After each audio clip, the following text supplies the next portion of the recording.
Picture the heart of Rome in 67 AD. Marble columns tower above crowded streets. Merchants shout over each other, selling oil from Spain, glassware from Alexandria, and silks brought overland from the distant east. The air is heavy with the smell of roasting meat from taverns and the sharp tang of the Tiber. In the center of it all stands the Forum, Rome's beating political and social heart, where power is displayed not just through law and rhetoric, but through spectacle. On this day, and the spectacle is the emperor himself. Dressage of the known world moves through the Forum with calculated ease. His tunic is dyed in the deep Tyrian purple that only emperors can wear. His cloak, clasped with a gemstone the size of a pigeon's egg. Every gesture is theatrical. His hands sweep wide when he greets a senator. His head tilts to meet the adoring gaze of the crowd.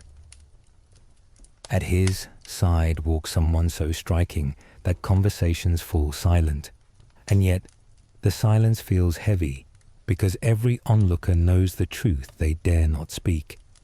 The figure beside Nero is clothed in jewels and silk, hair coiled in the elaborate style of Rome's most elite women. Her face is pale and serene, framed by the delicate curve of a jaw that could have been carved by the finest Greek sculptor. But behind the beauty, there is a shadow, a whisper passed from lip to lip in the marketplace, behind closed doors in insular apartments, in the marble halls of the Senate. The woman at the emperor's side was once a boy named Sporus. The truth is stranger than any rumor. Sporus's presence here is not the result of ambition or fortune, but of an imperial obsession that defies morality. He is living proof of how, under absolute power, a person can be remade, reshaped, and stripped of their identity to satisfy one man's fantasy. The story you're about to follow is not simply one of cruelty. It is the anatomy of how love, twisted by grief and unchecked authority, can become something far more dangerous. It is a tale of calculated transformation, of life lived as theatre, and of the quiet ways a human being can resist even in the face of complete domination. But to understand how Sporus came to walk in the shadow of the emperor, we have to begin with the man who orchestrated this tragedy. For Nero, the journey from promising young ruler to the architect of one of Rome's darkest personal scandals started long before the day Sporus entered his life. And like all imperial stories, it began the moment he took the throne. In 54 AD, Nero ascended the throne of the Roman Empire at just 16 years old. Com had seen boy rulers before, but rarely one who entered the Palatine Palace with such a glow of optimism surrounding him. His mother, Agrippina the Younger, had maneuvered relentlessly to secure her son's position, ensuring that the old Emperor Claudius adopted him and placed him ahead of Claudius's own biological son in the line of succession, to the Senate, to the people, even to the Praetorian Guard. Nero seemed like a fresh start, youthful, cultured, and untainted by the stale politics of the previous reign. The early years gave reason to hope. Nero reduced certain taxes, a move that earned applause from the plebeian classes who carried much of the financial burden of empire. He staged public games and theatrical performances, sometimes appearing himself to recite poetry or play the lyre, a novelty that delighted ordinary citizens who had never seen an emperor perform like a common entertainer. Coins minted during this period bore his image alongside symbols of peace and prosperity to Roman historians like Tacitus and Suetonius, both critical of Nero's later rule, admit that his opening years showed remarkable promise. There was a charm to him then. His speeches were carefully written, but delivered with an actor's timing, and his boyish face could disarm even seasoned senators. in private audiences. He was attentive, asking questions about governance, about the provinces, about military matters in the East. He seemed, for a time, willing to listen. It was this willingness rare in an emperor that had many believing they were entering a golden age. But absolute power is a corrosive force, and in Rome it was doubly so. The emperor lived surrounded by flatterers, spies, and rivals, and no one could challenge his opinion without risking exile or worse. Over time, even the most reasonable man could become insulated from reality, convinced that his whims were wisdom. And Nero was not the most reasonable of men. Whispers began to circulate in the palace corridors. Some said the young emperor's tastes were becoming extravagant, his appetites unpredictable. Others muttered that his mother's influence over him was smothering, creating a constant tension at the heart of the regime. Agrippina had not placed her son on the throne only to let him rule alone. She wanted to be seen, to be acknowledged as the true power in Rome. The mother-son relationship became a political drama in itself, played out in public gestures and private confrontations. If the early glow of Nero's reign was beginning to fade, no one yet predicted the extremes it would reach. Those who had supported his rise still believed he could be steered back toward responsible rule, but in the private theatre of the imperial court, the seeds of his downfall were already sprouting. And it would be in the realm of his personal life, not his public policy, that Nero's unraveling would first become visible. Because amid the marble halls and incense-laden banquets of the palace, a woman appeared who would ignite both his passion and his ruin, Poppæa Sabina. Poppæa Sabina did not simply arrive in Nero's life. She entered like a spark into dry tinder. Born into a wealthy and well-connected family, she was already known in Rome for her beauty, wit, and unmistakable ability to command attention.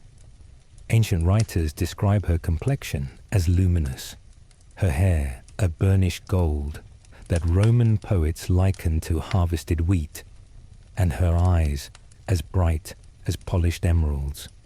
But it was her mind that made her dangerous. She understood the mechanics of court politics as well as any senator, and she knew how to make that knowledge work for her. When Nero first saw her, he was already married to Octavia, the daughter of the previous Emperor Claudius. Octavia's marriage to Nero was entirely political, a cold arrangement with no passion to sustain it. She was reserved, dutiful, and preferred to avoid public spectacle. Poppæa was the antithesis, vivacious, commanding, and entirely at ease, being the center of every gaze in the room, where Octavia's presence faded into the marble backdrop of the palace. Poppæa's seemed to pull the air toward her. The two women represented different worlds, and Nero knew instantly which one he wanted to inhabit. What began as discreet meetings and whispered exchanges soon became the most talked about affair in Rome. The city had seen imperial scandals before, but this one carried the electric charge of genuine desire. Nero was not merely attracted to Poppæa, he was captivated, to the point where even his closest advisors noticed a change in his behavior. Ancient historians record that Poppæa played her role in this dance with precision. She encouraged Nero's attention without surrendering too quickly, making herself the object of pursuit. She spoke to him not as a subordinate, but as an equal, which both challenged and thrilled him.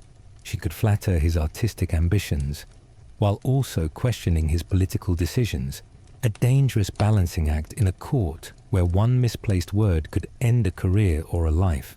For Nero, Poppæa was not just a lover, she was a living embodiment of the empire's luxury, refinement, and danger. She was also, in her own way, a strategist. Those who underestimated her often found themselves sidelined or stripped of influence. and by aligning herself with Nero, she positioned her family and allies for advancement, ensuring that her beauty translated into real political capital. But for all her intelligence, Poppæa must have sensed the risk. Nero was no ordinary man to love. He was an emperor, and emperors could turn on their favorites without warning. Still, she pressed forward, deepening the affair, letting it shift from flirtation into obsession. In Rome, affairs between powerful men and married women were not unusual. But what set this apart was the intensity of Nero's fixation and the fact that he was willing to reshape not just his life, but the very structure of the imperial court to keep her close. That transformation, once begun, would carry both of them into dangerous territory. What began as an affair quickly became something darker. Nero's interest in Poppæa Sabina shifted from desire to fixation, and from fixation to possession. The change was visible to everyone in the imperial court. Once a ruler who enjoyed public games, performances, and the flattery of the crowd, Nero began to shape his days around her presence. It was as if the business of empire had become a secondary concern. He surrounded her with guards, claiming it was for her safety. In truth, they were there to monitor her, watching who spoke to her, how long they lingered, and whether she smiled in return. Senators and foreign envoys learned quickly that even the appearance of familiarity with Poppæa could provoke the emperor's wrath. Stories spread of courtiers exiled or demoted for paying her a compliment that lingered too long on the tongue. This began to flow in a torrent that alarmed even seasoned palace treasurers. Jewels from India, silks from China, perfumes from Arabia, objects so rare and costly that they drained portions of the imperial treasury. Poppæa's apartments filled with treasures fit for a goddess. Her even commissioned artisans to create private portraits and sculptures, not for display in public forums, but for his personal chambers, so that her image could be with him whether she was present or not. Oh, his obsession distorted reality. It was not enough to love her. He wanted to control the space she moved in, the people she spoke to, the very image she projected to the world. She became the center of a carefully constructed environment where every element served to reinforce Nero's hold over her. Advisors who had known Nero in his earlier, promising years began to see the danger. Obsession in an emperor could mean unpredictable policy, hasty decisions, and dangerous enemies made over personal grievances. But to warn him was impossible. Criticism was met with cold dismissal or open fury. Poppæa herself navigated this treacherous dynamic with skill, and she played the role expected of her adoring consort, glittering jewel of the imperial court. But she also used her position to advance her own interests. Allies of her family found themselves promoted, and her influence began to extend into matters of policy. But in the short term, this made her indispensable to Nero. In the long term, it placed her at the center of a web of rivalries that could prove fatal. Still, for now, the emperor's desire overpowered everything else. And in the shadow of that desire, he began to make decisions that would alienate powerful allies, unsettle Rome's political balance, and set the stage for a scandal that the city would never forget. The first step was severing his ties to Octavia. In 62 AD, Nero made the decision that stunned Rome. He divorced Octavia, the daughter of the late Emperor Claudius, and the woman who had been his wife since his teenage years. The official reasons were carefully worded charges of infertility and vague allegations of misconduct, but no one in the city doubted the truth. This was about Poppæa Sabina. Octavia had been a political necessity, a union forged to stabilize Nero's position on the throne and strengthen his connection to the Julio-Claudian line, but she had never been a source of passion for him, and the marriage was cold, ceremonial, and entirely devoid of the theatrical flair Nero craved. By contrast, Poppæa was heat and light, a figure who seemed to breathe life into the emperor's every gesture. The divorce was more than a personal betrayal. It was a political earthquake. Alcvia was beloved by the Roman people for her dignity, restraint, and noble lineage. Crowds filled the streets in protest when the separation was announced, chanting her name and calling for her reinstatement. The Praetorian Guard, Rome's elite soldiers tasked with protecting the emperor, grew restless at the unrest. But Nero had no intention of reversing his decision. His obsession with Poppæa had grown beyond the point of compromise. When public sympathy for Octavia threatened to undermine Poppæa's position, the emperor took a darker turn.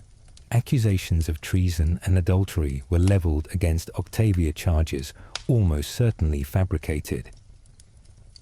She was placed under house arrest and later banished to the island of Pandateria, the same desolate place where Augustus had once exiled his own daughter. The exile did not satisfy Nero's paranoia. Within weeks, Octavia was executed, her head reportedly sent to Poppæa as proof. It was a gesture as chilling as it was symbolic. The old life was gone, the past erased, and Poppæa's place beside him, secured in blood. The wedding that followed was staged with imperial grandeur, lavish banquets, gilded decorations, musicians playing in the gardens of the Palatine Hill. Every detail was designed to declare Poppæa not merely as Nero's wife, but as his empress. In this new role, she became the most visible woman in the empire, her beauty and influence on full display. Yet marriage did not satisfy Nero's need for possession. Poppæa was now his wife, but that only heightened his determination to keep her entirely within his control.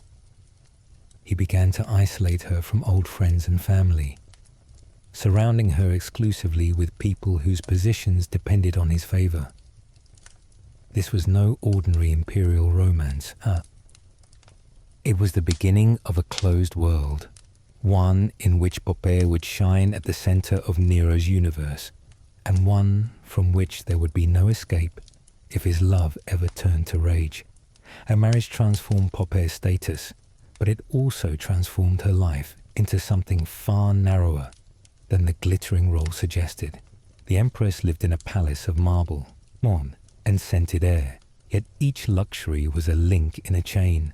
Nero's devotion was not freedom, it was surveillance wrapped in silk. Her apartments were redesigned at his order, filled with rare marbles from Numidia, mosaics from Antioch, and furniture inlaid with ivory. The walls were hung with tapestries depicting Venus and Mars, a not-so-subtle reminder of the emperor's view of their union. Even the arrangement of her rooms was deliberate corridors curved to limit access. Doors were guarded at all hours, and windows overlooked enclosed gardens rather than the open streets of Rome. The people allowed into her presence were carefully chosen. Servants, musicians, and ladies-in-waiting owed their positions entirely to Nero. Their loyalty to the emperor outweighed any friendship with Poppæa. Conversations could not be trusted. A careless word about the emperor's temper or a hint of dissatisfaction could be reported within hours. Nero demanded constant proof of devotion. He ordered multiple portraits and statues of Poppæa, some destined for public spaces, others kept in his private rooms. Ancient accounts describe him spending hours simply watching her, as though her existence itself were a performance staged for him alone. The intensity was suffocating. Still, Poppæa adapted. She smiled in public, played the role of the affectionate wife, and made herself indispensable in courtly affairs. She leveraged her influence to position allies in key posts. building a network that might protect her should Nero's favor waver. Yet every step she took carried risk. Power in Rome was a double-edged sword wielded skillfully. It could shield, but it could also cut without warning. The court, too, adapted to this new order. Banquets revolved around her presence. Guests competed to offer compliments crafted to please both her and Nero, to any sign of boredom, fatigue, or private amusement at the emperor's performances could spell disaster. Underneath the glittering facade, Rome's political life was beginning to feel the strain, and decisions were delayed or distorted by Nero's desire to please or protect his empress. The line between personal indulgence and imperial policy blurred, and then, and in 65 AD, and a single domestic argument shattered the delicate balance. At the summer of 65 AD brought a heat that seemed to press the city into silence. Inside the imperial palace, however, tempers were anything but still. Poppæa was pregnant, carrying what would have been the couple's second child, so, by all accounts, she remained active in court life, still voicing her opinions on policy, art, and the emperor's public performances. It was a dangerous habit. Unlike others in the imperial circle, she did not always temper her words to match Nero's moods. The argument that ended her life began like so many between them, sharp words over matters that mix personal pride and public image. Some accounts say she reproached Nero for coming home late from the chariot races. Others claim she criticized his theatrical pursuits, warning that he was neglecting affairs of state. Tacitus records that she accused him of caring more for applause than for his duties as husband and father. In a court where the smallest frown could bring punishment, Poppæa's willingness to confront the emperor was almost unthinkable. But pregnancy may have made her less willing to tolerate his volatile behavior. The exchange escalated quickly, voices rising, accusations sharpening. And then Nero's temper, already infamous, broke its bounds. Ancient sources differ in their details, but the core remains the same. In a fit of uncontrolled rage, Nero struck his pregnant wife. Some say it was a single brutal kick to her abdomen. Others describe repeated blows that left her crumpled on the marble floor. Servants froze, afraid to intervene, and the palace atmosphere shifted instantly, from confrontation to panic. Realization that must have hit the emperor with a cold shock. The woman he had idolized, controlled, when surrounded with impossible luxury, lay grievously injured at his own hand. Her physicians were summoned Rome's best, offered promises of wealth and threats of torture in the same breath. But the damage was irreversible. Within hours, Poppæa Sabina was dead, and the unborn child, too, was lost. The scene that followed, as described by ancient historians, was one of grotesque grief. Nero reportedly threw himself upon her body, weeping, begging her to live, and ordering her to forgive him, as though imperial authority could command the reversal of death. He refused to have her body burned according to Roman custom, instead ordering it embalmed and entombed in a monument more elaborate than those of his predecessors. He declared her divine, established a cult in her honor, and kept her memory alive in the palace as though she still lived. At banquets, her seat was left empty. Courtiers were expected to speak of her in the present tense.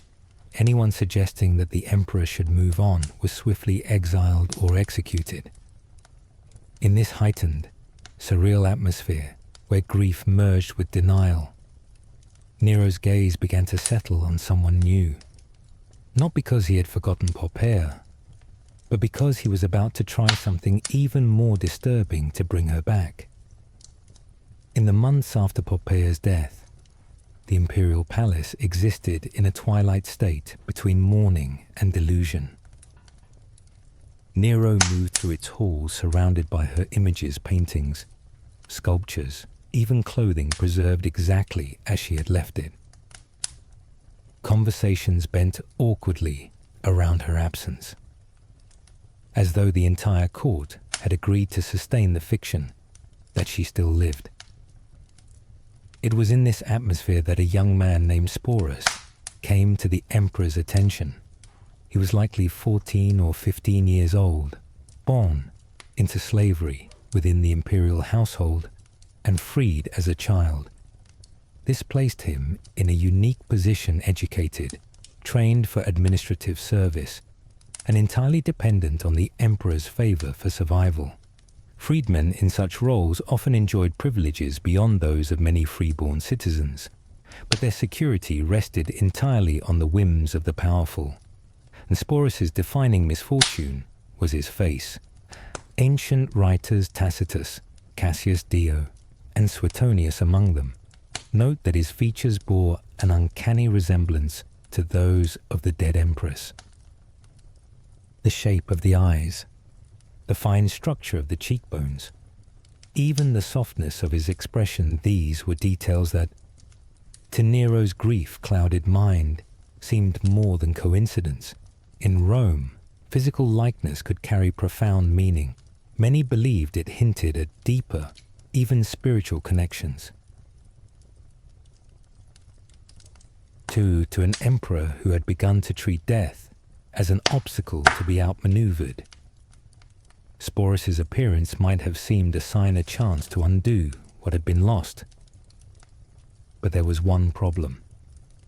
Sporus was male. For most men, this would have been the end of the resemblance.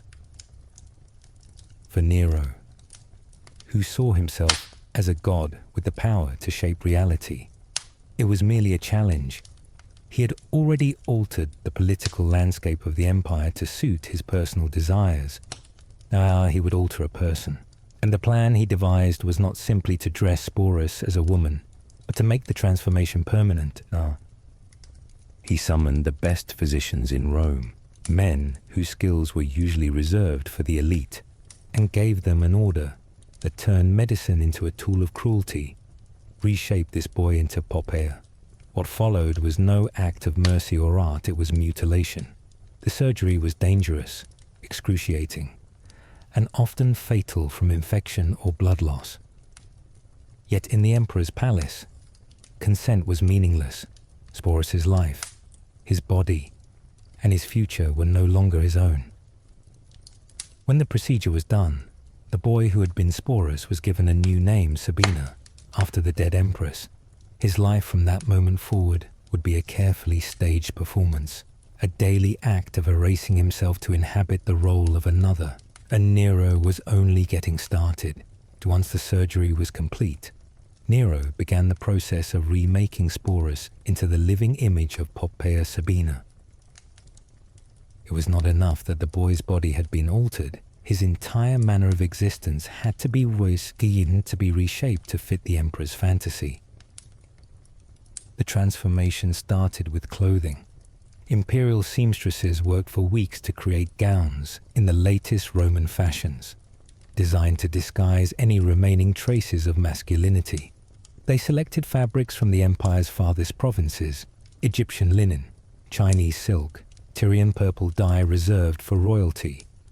Each garment was tailored to fall in soft lines, masking the frame beneath and emphasizing an artificial femininity. Jewels followed, and some were newly commissioned from master goldsmiths. Others had once belonged to Poppæa herself. Byssus necklaces and diadems were chosen not only for beauty, but for the memories they carried, objects that had touched the dead empress, now placed on the body of her replacement. In Nero's mind, these were not adornments, but relics. Binding the past and present together, cosmetics became another tool of control. Skilled attendants taught Sabina how to apply kohl to enlarge the eyes, rouge to flush the cheeks, and powders to soften the angles of the face. Hairdressers labored daily, curling and pinning in elaborate styles that could take hours, often using heated bronze tools and fragrant oils. The work was repetitive, almost ritualistic, an unending rehearsal of the image Nero demanded, but the physical transformation was only part of the process. Tutors were assigned to teach the gestures, posture, and speech patterns of an aristocratic Roman woman, how to sit with ankles together, how to walk with a measured sway, how to incline the head when spoken to. Every detail was drilled until it became instinct. Voice coaches worked to raise his tone and smooth the cadence of his speech, replacing masculine rhythms with what was considered feminine refinement. There was no escape from the role. Mirrors in the dressing chambers reflected a stranger's face. Every garment, every jewel, every carefully practiced gesture reminded Sporus that his identity had been dismantled and rebuilt to serve another man's grief and obsession. In the Emperor's eyes, the transformation was a triumph. To the court, it was a spectacle that could not be openly acknowledged as grotesque, yet could not be unseen. Those who attended banquets or formal ceremonies learned to mask their unease behind smiles and rehearsed congratulations. And then Nero announced the final step. Sabina would be his bride. A wedding was coming, an imperial wedding, staged in the heart of Rome, to seal a union unlike anything the empire had ever witnessed. The announcement of the marriage stunned even a court accustomed to Nero's excesses. An emperor marrying a surgically altered youth in the guise of his dead wife defied Roman norms in ways that could not be spoken aloud. Yet, the machinery of the imperial household moved forward without hesitation, and no one dared refuse. Preparations began months in advance. Nero ordered the largest hall in the palace decorated for the occasion. Garlands of flowers were brought from the countryside, their blooms replaced daily to ensure perfection. Thousands of oil lamps were positioned to cast a golden light across the marble floors and silk-draped walls. Musicians were recruited from the empire's finest troops, their instruments tuned to play the traditional wedding hymns of Rome. Sabina was dressed in the bridal finery of an empress, an intricately woven stola, fastened with jeweled brooches, and a veil of saffron-dyed silk that caught the lamplight like fire. Every detail was chosen to mirror Poppæa's attire on her own wedding day, as though the dead could be summoned back through careful imitation. The ceremony followed Roman ritual. Vows were exchanged, hands joined in the ancient gesture, sacred bread shared, and legal documents signed. Witnesses, senators, generals, and foreign dignitaries played their parts with the solemnity expected, even as unease rippled through the gathering. The atmosphere was heavy with contradiction. Outwardly, it was a celebration of imperial power and luxury, and inwardly, it was a performance everyone recognized as unnatural. The most powerful man in the known world was enacting a fantasy before his entire court, demanding not only acceptance but admiration. And after the ceremony, a banquet stretched long into the night. Wine flowed freely, platters of roasted game and exotic fruit circulated.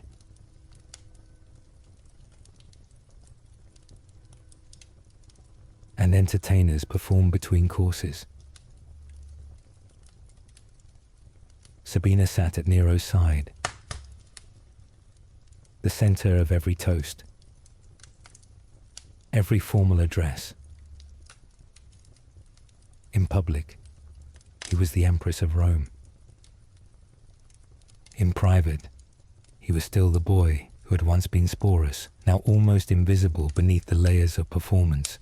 And from that day forward, he had his own household staff, quarters within the palace, and an allowance from the imperial treasury. He travelled in his own litter, surrounded by attendants, and was expected to accompany Nero to public events as the dutiful wife. But this luxury was only another prison. Every action, every expression, Every word had to reinforce the fiction Nero demanded. A slip, a hesitation, or a failure to recall a memory that had never happened could cost him his life. And yet, Sporus played the role perfectly. He had to. Survival depended on it. From the day of the wedding, Sporus ceased to exist as himself. Sabina became his sole identity, an invention stitched together from memory, grief, and imperial command. Every hour of his life was shaped to fit the contours of Nero's obsession. The palace became both stage and prison. In public, he walked beside the emperor, seated in a gilded litter, and receiving the salutes of senators and generals as though he were truly Empress Poppæa. In private, he moved through rooms designed to recall Poppæa's world, her favorite colors on the walls, her perfumes in the air, her jewelry in polished boxes laid open for him to wear. Even the furniture mirrored what she had once chosen, arranged exactly as she had left it. Nero spoke to him not as a new companion, but as though speaking to Poppæa herself. He reminisced about moments Sporus had never lived, demanded responses that matched memories not his own. The boy was forced to nod at tales of trips he'd never taken, smile at recollections of friends he had never met, and offer comfort for griefs that belonged to another. The strain was immense. Ancient sources note that Sporus developed an uncanny ability to anticipate Nero's moods, adjusting his tone and expression with flawless precision as he learned when to offer flattery, when to remain silent, and when to mirror the emperor's emotions. It was survival as performance art, an unending improvisation under the most dangerous audience imaginable. Outside the palace walls, the empire watched in fascinated horror. Whispered gossip spread through Rome. The emperor had married a boy, had him surgically altered, and was parading him as a resurrected Empress Poppæa. Some mocked, others were outraged, but most kept their voices low. Publicly challenging Nero's fantasy was not just political suicide, it was literal. For Sporus, the days bled together into a life that was no longer his. Morning preparations, public appearances, evenings at Nero's side, each repetition, another layer over whatever remained of the boy he had once been. And yet, somewhere beneath the silks and jewels, a trace of that self endured. That trace would be tested when Nero's ambitions carried them both beyond Rome, into the lands of Greece, where the emperor sought glory, not as a ruler, but as an artist. In 66 AD, Nero announced a grand tour of Greece. Did he? Officially, it was framed as a diplomatic and cultural mission, honoring the ancient ties between Rome and the Hellenic world. In truth, it was an indulgent journey designed to showcase the emperor's self-proclaimed artistic genius. Nero believed the Greeks would recognize and celebrate his talents as an actor, singer, and charioteer roles that scandalized many Romans, but delighted him beyond measure. Sabina was to accompany him every step of the way. To the Greek cities they visited, the figure at Nero's side appeared to be the Empress of Rome, draped in fine fabrics and heavy with jewels. To those who knew the truth, and it was a carefully maintained illusion, foreign dignitaries had to smile and play along, just as Rome's senators did, pretending that nothing about this arrangement was extraordinary. The emperor's performances became the centerpiece of the tour. In Olympia, Corinth, Delphi, and Athens, Nero entered competitions that had been carefully arranged to ensure his victories. Whole festivals were rescheduled to accommodate his presence. Crowds were ordered or bribed to cheer. Sabina sat in prominent view, expected to display the pride and devotion of a spouse, watching her husband's triumphs. For Sporus, the tour meant months of constant exposure. Every public appearance, demanded flawless execution of his role, posture perfect, gestures graceful, expressions carefully attuned to the emperor's mood. There was no respite. Every banquet, every performance, every ceremonial procession was another test, another reminder that the smallest slip could draw dangerous attention. Yet Greece also offered a strange kind of safety. Away from the political intrigues of Rome, the threats were more immediate but less subtle.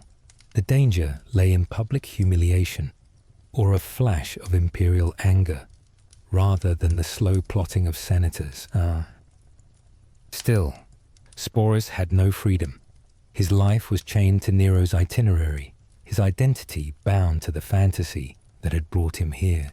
By early 68 AD, the triumph Nero had sought in Greece was shadowed by growing unrest back in Rome. Reports reached the imperial entourage of rebellions in the provinces, of generals turning against the emperor, of the Senate growing restless. The tour, once meant to display imperial grandeur, would become the emperor's final journey as ruler, and when Nero fled the empire's heart, Sabina would be at his side, drawn into the collapse of a reign that had already devoured his identity. By the spring of 68 AD, Nero's power was unraveling. Reports from the provinces told of open rebellion, governors refusing orders, legions pledging loyalty to rivals. The Praetorian Guard, Rome's supposed shield of the emperor, began to waver. When Galba, governor of Hispania, declared his opposition, and the Senate's patience finally broke.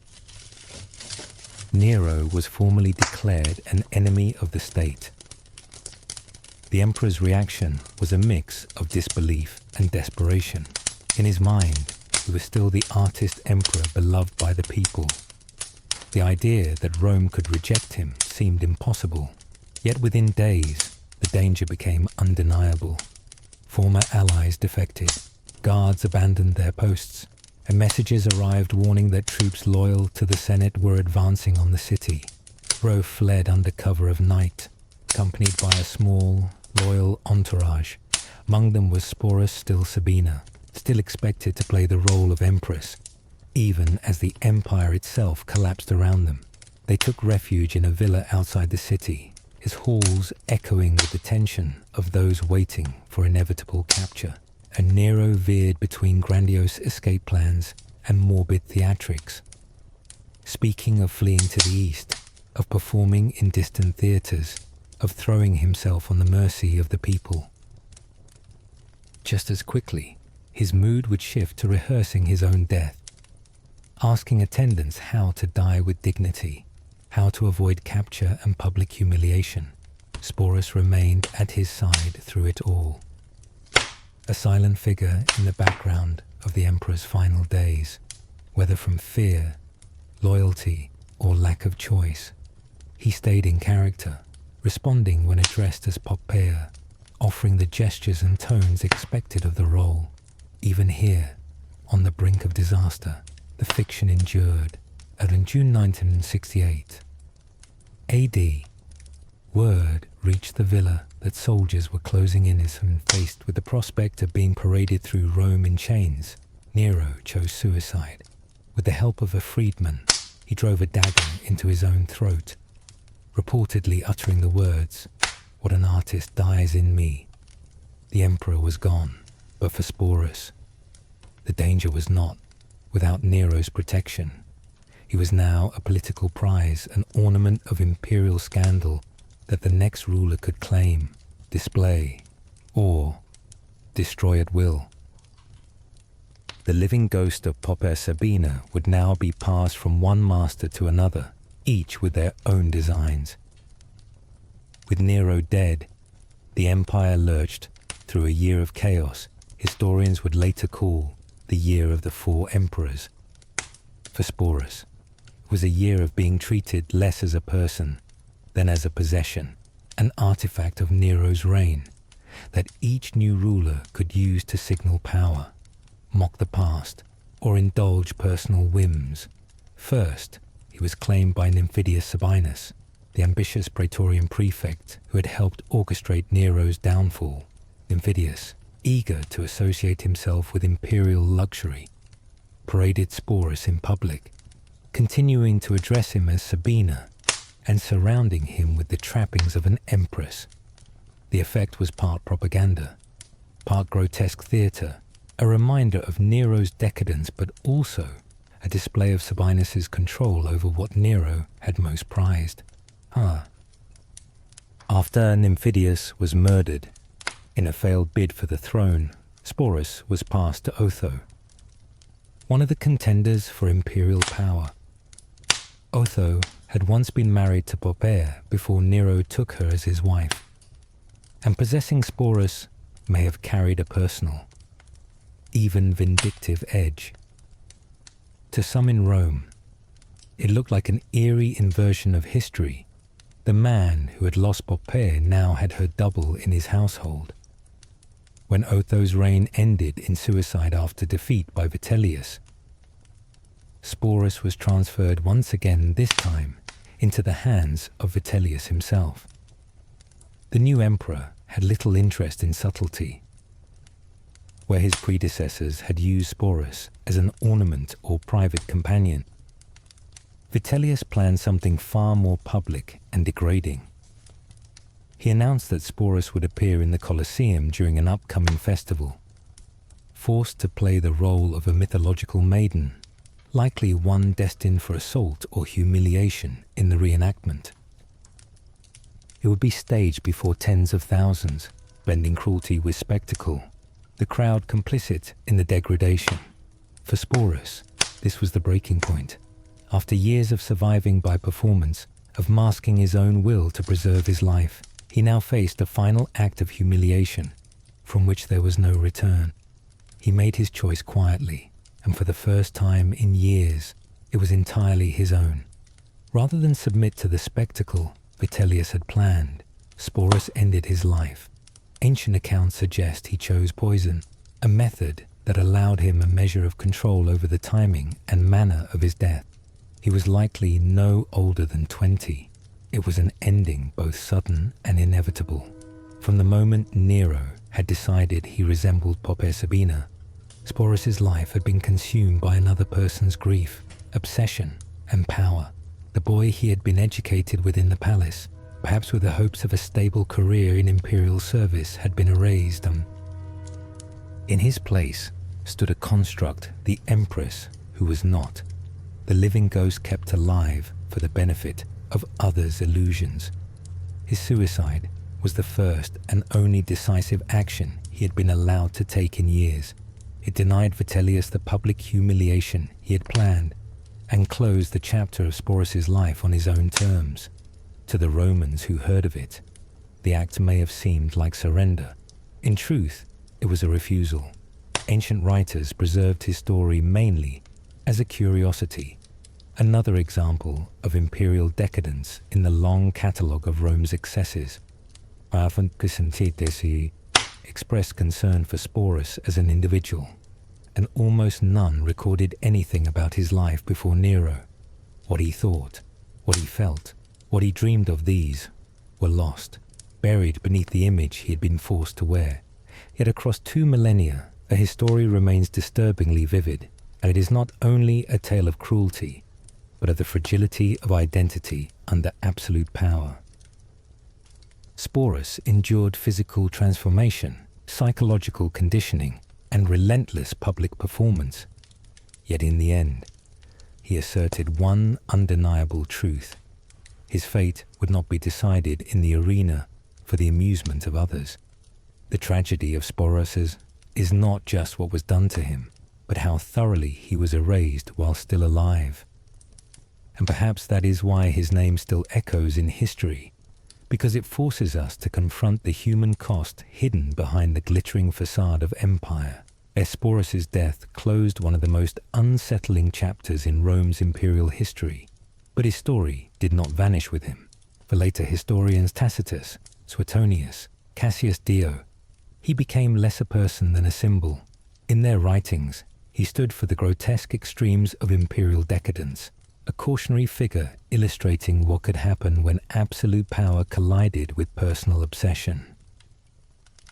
The details of his suffering were recounted not out of compassion, but as evidence of the corruption that rotted the empire from within.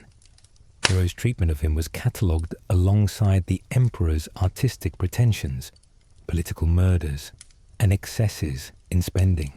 Sporus's identity, the boy he had been before, how the private thoughts he may have carried was absent. To history's record keepers, the Empress was the only version of him that mattered.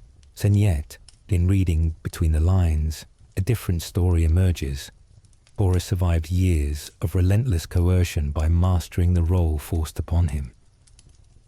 He adapted to Nero's volatile moods, navigated the intrigues of the palace, endured the public gaze in Rome and abroad, and outlasted the man who had remade him. That survival required discipline, intelligence, and an iron will hidden behind silks and ceremony.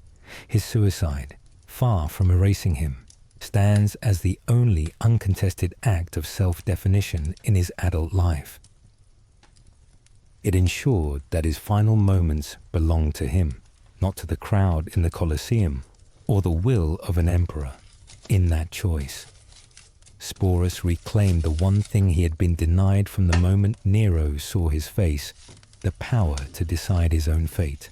Over time, his name became shorthand for the blurred lines between personal identity and political theatre in ancient Rome. Modern historians, less constrained by the moralizing agendas of their predecessors, have begun to reframe his story not simply as an oddity of imperial depravity, but as a deeply human tragedy of lost agency and resilience under impossible conditions. 2,000 years later, Sporus forces us to ask questions that remain uncomfortably relevant.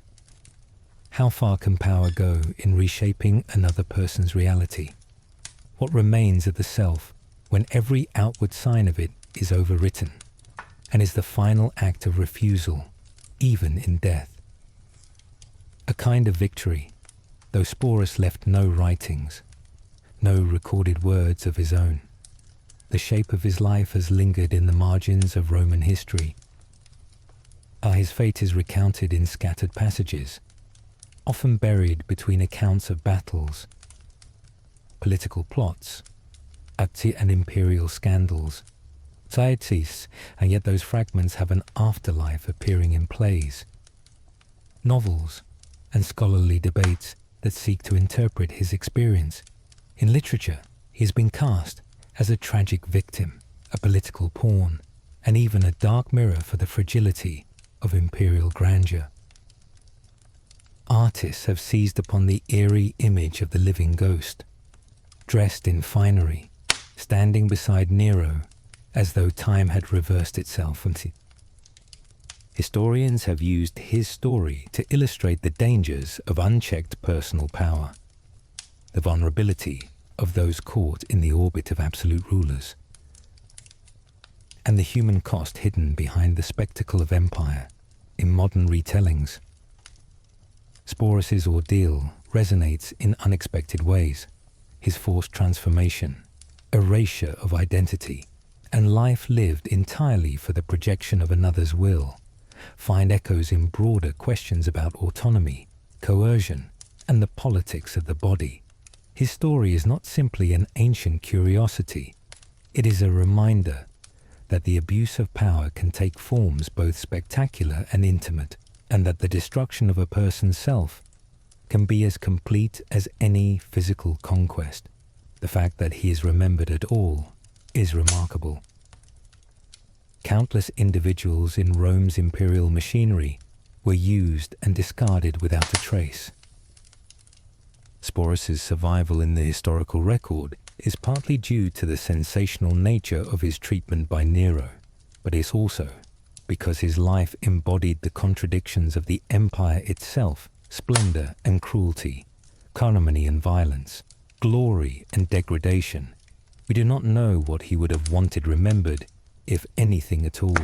but the fragments that survive ensure that the boy who became Sabina, who endured the theatre of power until he chose to step out of it, is not entirely lost, and his name, however distorted by the lens of history, still forces a pause in the grand narratives of Rome, reminding us that behind the marble facades and imperial decrees were lives as real and fragile as our own.